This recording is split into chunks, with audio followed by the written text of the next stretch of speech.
It has been a week. A man had a heartfelt conversation with a ghost. A birthday party for a whole country ran out of ice cream. And a giraffe committed to the bit for a solid 2 weeks. Also, the Supreme Court decided whether the government can find out everywhere you've been. But we'll get to the fun stuff first. Okay, in North Dakota, they just built a beautiful new presidential library for Theodore Roosevelt.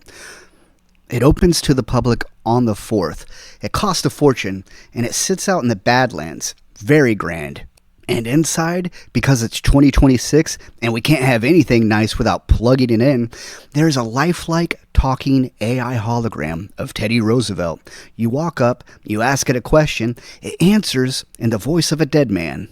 And I want you to sit and wonder for that for 1 second, because it is a wonder. We took the 26th president, a man who charged up a hill and boxed in the White House, and we turned him into a very expensive Ask Jeeves. So the current president walks up to it, and of all things you could ask a resurrected Theodore Roosevelt, the trust-busting, the national parks, the speak softly and carry a big stick, the president looks this hologram in its glowing eyes and asks it about the Panama Canal.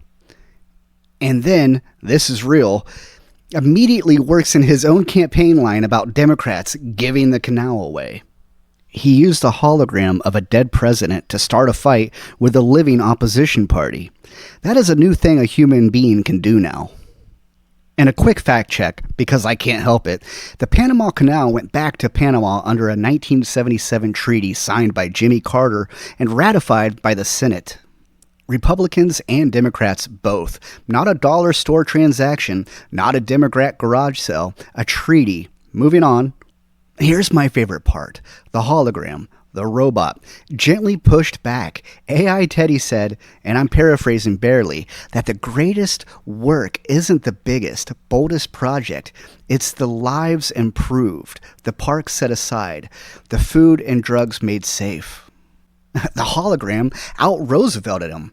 The ghost had better values than the guy who built the ghost.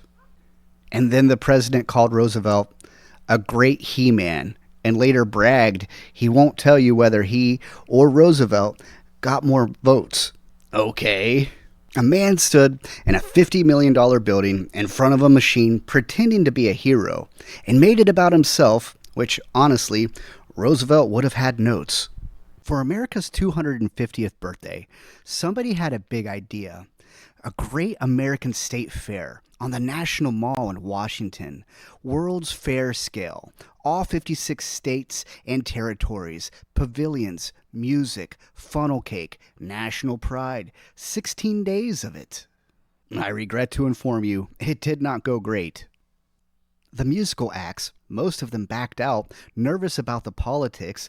The big fill-in headliner was Vanilla Ice. And then they canceled Vanilla Ice 2 hours before showtime because of the weather. You've hit a specific low when the universe looks at your Vanilla Ice concert and says, no, not this, not for you. And it kept going. On the first day, the food hall lost power, and the entire ice cream supply melted. The giant Ferris wheel buckled. The air conditioning quit in a bunch of the state booths. And staff just fled their own pavilions. Several states didn't even show up, so their booths sat there empty, which at a unity celebration is a bold artistic choice. The president said opening night drew 45,000 people. Independent estimates put it closer to 1,000. He posted that it was packed to the brim. An actual White House official reportedly said out loud, "I'm not sure who thought this was a good idea." Assuming anyone thought it through is a bold move. And look, I don't need it to be a good fair. I need us to be honest about the fair, because there is a version of America that can throw a party and laugh when the Ferris wheel breaks. That country would have been fine. Instead, we got a puddle of ice cream and a press release calling it a triumph. Somewhere in that empty fair, by the way, there's an AI George Washington you can talk to. Nobody's talking to him. Even the holograms are lonely this week. All right, this is a palate cleanser. Deep breath. This one's nice.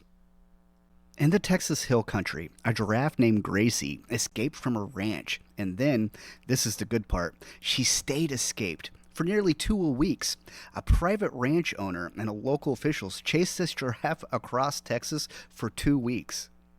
She is a giraffe. She's 18 feet tall. This is the single most findable fugitive in the history of law enforcement, and she beat them for 14 days. Picture the briefing room. Any leads, sir? Witnesses report a very tall, very calm animal moving north, eating the tops of trees, hiding in plain sight because she is a giraffe and cannot do otherwise. They finally found her about 4 miles from home, safe, fine, fully unbothered. Gracie, if you're watching, I respect the commitment. You had one silhouette and you used it. Legend. Okay, that's the fun. Now the part that actually matters. I want to talk to you about a kind of warrant most people have never heard of. That has been quietly used on regular people for years, and the Supreme Court just ruled 3 days ago. Now stick with me, because this one is about you specifically and the little glass rectangle in your pocket. What it actually is, a normal search warrant works like a spotlight. Police have a suspect, a name, a person. They go to a judge and they say, we think this specific person did it. Let us search their specific stuff. Suspect first, search second. That order is the whole point. That's the Fourth Amendment doing its little job. A geofence warrant flips it around, and once you see it, you can't unsee it.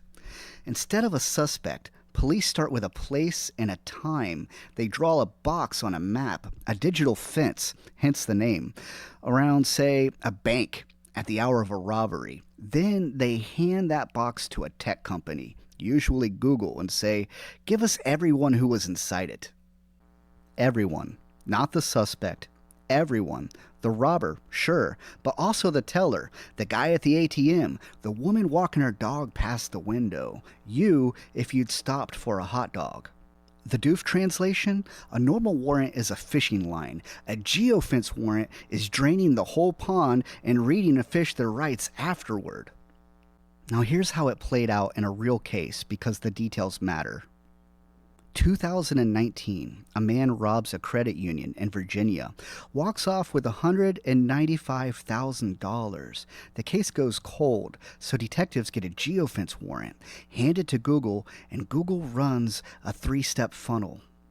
Step 1. Here are 19 anonymous accounts that were near the bank. 19. For one robbery. Step 2. Police pick 9 of those. Ask for more. Step 3. Narrow to 3. Ask for actual names. One of those names was Okello Chattery. They matched a gun, found the cash, and he got almost 12 years. And the system worked, in the sense that they got the guy. I'm not here to defend a bank robber. Keep that receipt for the comments. But look at the funnel again. To find one person, the machine first put its hands on 19, 18 of whom were just existing near a bank on a Tuesday, and no judge was really watching which strangers got scooped in and out along the way. Google and the cops just worked it out between them. So this Monday, June 29th, the Supreme Court ruled on this for the first time, Chattery versus the United States, 6-3. The holding, using a geofence warrant to grab your location data, is a search under the Fourth Amendment. You have a reasonable expectation. Even when a company like Google is holding the records, the government floated the old line. You chose to carry a phone, so that data isn't really yours. And the court said, no. Which, thank God, because you chose to own a phone, therefore you consented to be findable by anyone with a subpoena forever, is not a legal theory. That's a haunted house rule. Now, here's the nuance that makes you the smartest person at the barbecue. The court didn't ban geofence warrants. It said they're a search, which means police need a real warrant, and it has to be reasonable. Then it kicked the case back down to sort out whether this warrant cleared that bar. So it's not the door is closed, it's the door has a lock now, and we'll see who's got the key. And one honest wrinkle, because I promised unbiased, this was not a clean left-right split. A conservative justice, Garush, agreed it was a search. He just got there by treating your location data as your personal property, that the government rifled through. The descent through the whole thing was a mess the court shouldn't have touched. I point that out on purpose because if you take one thing from tonight, take this. Privacy is not a team sport. Nobody wants a stranger reading their map. That instinct lives in every single person watching this, and it does not care who you vote for. And I know the reflex. Nothing to hide, don't care. Here's the thing. A geofence warrant doesn't ask what did you do, it asks who was here. And that's a scarier question because it turns your location into an accusation. You don't have to do anything. You just have to have been nearby. Think of every place that's a place until it isn't. A protest, a church, a clinic, a union meeting, a rally for whichever side is currently out of power. Stand near any of those with a phone in your pocket, and a geofence can turn "I was in the area" into "Hey, can you please explain yourself?" Two quick things, and then I'll let you get outside. One, a little dark good news. Google specifically already stopped keeping this data in one big pile. It can be forced to search. It moved your location history onto your phone, so the exact dragnet from this case is mostly dead. But Apple, Uber, Lyft, Snapchat, plenty of others still hold location data. The pond's still full, somebody's still holding a bucket. And two, the ask. It's almost aggressively simple. If the government wants to know where you've been, make them get a warrant, a real one, with a judge and your name on it, not the name of every stranger who happened to be standing near you. That's it. Suspect first, search second. The way it was designed, back before the map got this good. And now, this. There's a duck in Mexico City named Merlin. He belongs to a man named Christian. He wears a little Mexican national team jersey, and over the World Cup, he became a full-blown celebrity. He goes for walks, crosses the street on command. He has attended a presidential press conference, a duck at a podium with the president of Mexico. Merlin has a better public schedule than most senators. So naturally, Mexico's got a big match, and Merlin goes to the stadium to support his team, shows up, dressed, ready, and FIFA turns him away. Rules are rules, no ducks. Somewhere, there's a FIFA official who woke up, put on a lanyard, and made the executive decision to deny a stadium entry to a beloved duck in a tiny jersey. That man has a family, and that man went home and told them about his day. Merlin didn't get in, but Mexico played anyway, and the duck waited outside in his jersey. A patriot denied, which is, I think, the most 2026 sentence I have said out loud. Alright, I'm Doof. Go outside, leave your phone, and say hi to a duck.